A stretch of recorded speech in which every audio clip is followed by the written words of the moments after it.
إِنَّا أَعْطَيْنَاكَ الْكَوْثَرَ. We've given you the greatest, the most abundant good. One of the terms that gets overlooked, that's actually quite often talked about, is this group of people called al-musrifin. In simple language, it means someone who goes overboard, or someone who is excessive. And it's actually one of the ways in which the Pharaoh is described. It's described in the Quran, إِنَّ الْمُسْرِفِينَ هُمْ أَصْحَابُ النَّارِ. Those are the people of fire. So it's a pretty serious word, the people that go into excess. But there are degrees of excess. Allah Azza wa Jal reminds us, لَا تُطِيعُوا أَمْرَ الْمُسْرِفِينَ. On the tongue of a previous prophet, Allah said, don't follow the way and the decisions and the lifestyle of those who go in excess. So the idea of being excessive is actually a very powerfully condemned idea. This is important because our religion, at the heart of it, is balance.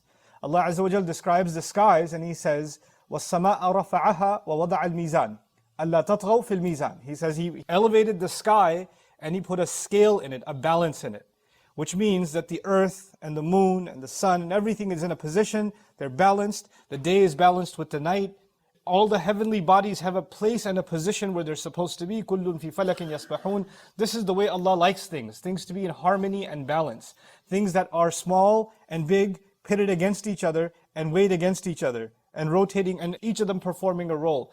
And when Allah says that in Surah Al-Rahman, He adds, أَلَّا تَطْغَوْا فِي الْمِيزَانِ. So you don't violate the scales. Simple translation. So you don't go overboard or excess in the scales. Meaning, just like Allah put the entire skies in order and in some sort of a harmony and balance, we're supposed to have balance in the way we do business, in the way we conduct ourselves, in our thoughts, etc., etc. And there is a possibility of excess. The word israf essentially means to go over what is necessary, to go beyond what is necessary. So, to keep things simple, if you are hungry, especially now that Ramadan is over, before Ramadan was over, if you're getting close to iftar time, then you are so hungry that you keep putting stuff in your plate, and at that time you're very convinced that you're going to destroy everything, but about 25% of the way through your plate, you're full. So you put more in there than you were ever going to eat, and that's because you're suffering from israf. You're going over what you need because you're compensating for the feeling that you have. Silly examples of israf can be israf in food, which is very common, is, people go to weddings or invitations and they go to these things and there's a line for food, right? Everybody's getting their plate filled up and you get to the chicken. You like chicken legs more than anything else. So you collect all the chickens. You're looking at the guy behind you. He might get some. If I come back for seconds, they might not be here. So you get enough chickens to start a restaurant of your own in your plate.